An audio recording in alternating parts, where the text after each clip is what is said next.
स्वागत है आपका बियॉन्ड हॉली चैनल पर। आज हम बात करने जा रहे हैं एक ऐसी फिल्म की जो हॉरर को नया रूप देती है, जहां डर के पीछे सिर्फ दानव नहीं बल्कि पूरा सिस्टम काम करता है। हाँ दोस्तों, ये है the cabin in the woods 2011। एक ऐसी फिल्म जो आपको सोचने पर मजबूर कर देगी कि क्या हमारे डर सच में हमारे अपने हैं या किसी ने उन्हें हमारे लिए लिखा है। कहानी शुरू होती है 5 कॉलेज दोस्तों से। डेना शर्मीली और समझदार लड़की, फाइनल गर्ल आर्केटाइप जूल्स, मस्तीखोर और थोड़ी बोल्ड कर्ट, जूल्स का बॉयफ्रेंड एथलेटिक लड़का होल्डन, कर्ट का दोस्त शांत और समझदार मार्टी, फनी नशे में रहने वाला पर सबसे जागरूक लड़का। वे एक वीकेंड ट्रिप पर निकलते हैं पहाड़ों के बीच एक पुरानी कैबिन इन द वुड्स में छुट्टियां मनाने। बाहर से सब कुछ नॉर्मल लगता है, लेकिन असली खेल वहीं से शुरू होता है।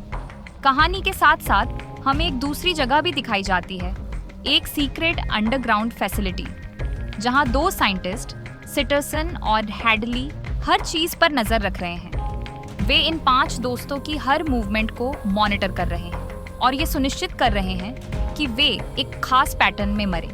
यहाँ से समझ आता है कि यह कोई नॉर्मल हॉरर सिचुएशन नहीं है, बल्कि ये सब किसी बड़े रिचुअल का हिस्सा है। दोस्त जब केबिन पहुंचते हैं तो वहां सब कुछ पुराना और डरावना है। दीवारों में खून के निशान, बेसमेंट का पुराना ताला और हवा में कुछ अजीब सा तनाव। रात में वे बेसमेंट का दरवाजा खोलते हैं, जहां हर तरह की पुरानी अजीब चीजें रखी होती हैं। एक पुरानी डायरी, म्यूजिक बॉक्स, पुराना हार, टूटा हुआ मिरर और पुराने खिलौने। सब अपने अपने मन से चीजें उठाकर देखने लगते हैं, लेकिन डाना उस डायरी को पढ़ने लगती है जिसमें एक पुरानी फैमिली की कहानी होती है जो हिंसा और शैतानी रिचुअल्स में शामिल थी।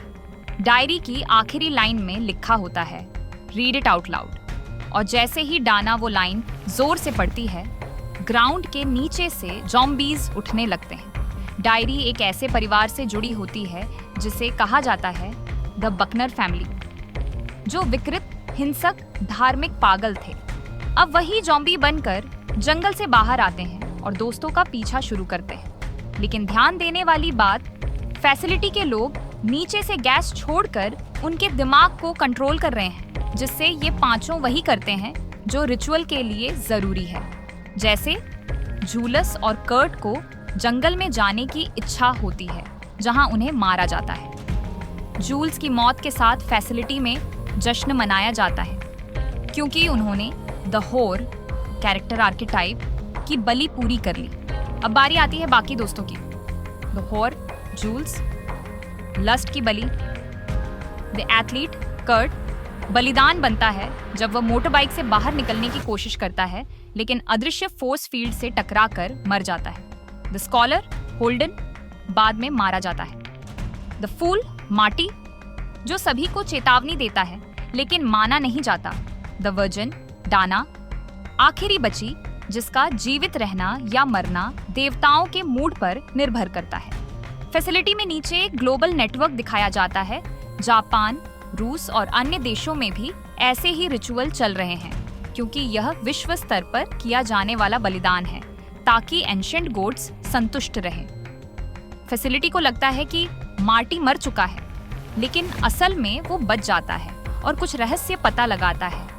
कैसे कैमरों से उन्हें देखा जा रहा है, कैसे फोर्स फील्ड उन्हें बाहर जाने से रोक रही है और कैसे उनके हर कदम को कंट्रोल किया जा रहा है। वह डाना को बचाता है और दोनों केबिन के नीचे जाने वाले एक गुप्त रास्ते से अंदर पहुंच जाते हैं, जहां उन्हें पूरी सच्चाई का सामना करना पड़ता है।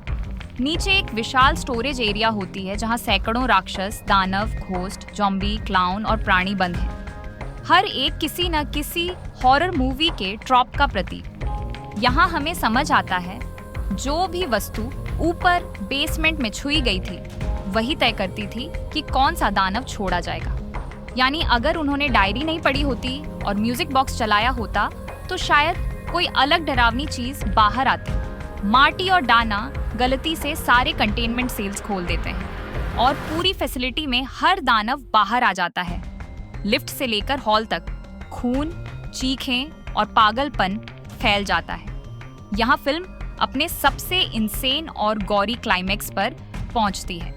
आखिर में दोनों कंट्रोल रूम तक पहुंचते हैं, जहां उन्हें मिलती है द डायरेक्टर सिगोर्नी वीवर। वह बताती है कि यह सब द एंशिएंट वंस को शांत रखने के लिए है। अगर उनका बलिदान पूरा नहीं हुआ तो पूरी मानवता खत्म हो जाएगी। अब फैसला डाना और मार्टी के हाथ में है। अगर डाना मार्टी को मार देती है तो मानवता बच जाएगी। अगर नहीं मारती तो एंशिएंट गॉड्स जाग जाएंगे और सब कुछ खत्म कर देंगे। डाना सोचती है, लेकिन आखिरी पल में कहती है, maybe it's time for this world to end. वो गोली नहीं चलाती। दोनों सिगरेट जलाकर बैठ जाते हैं। अचानक जमीन हिलने लगती है, धरती फटती है और एक विशाल हाथ जमीन से निकलकर कैबिन को तोड़ देता है। ये वही एंशिएंट गॉड होता है जो अब जाग चुका है। फिल्म एंड होती है एक डिवाइन अपोकलिप्स के साथ। The cabin in the woods horror movies पर एक मेटा कमेंट्री है।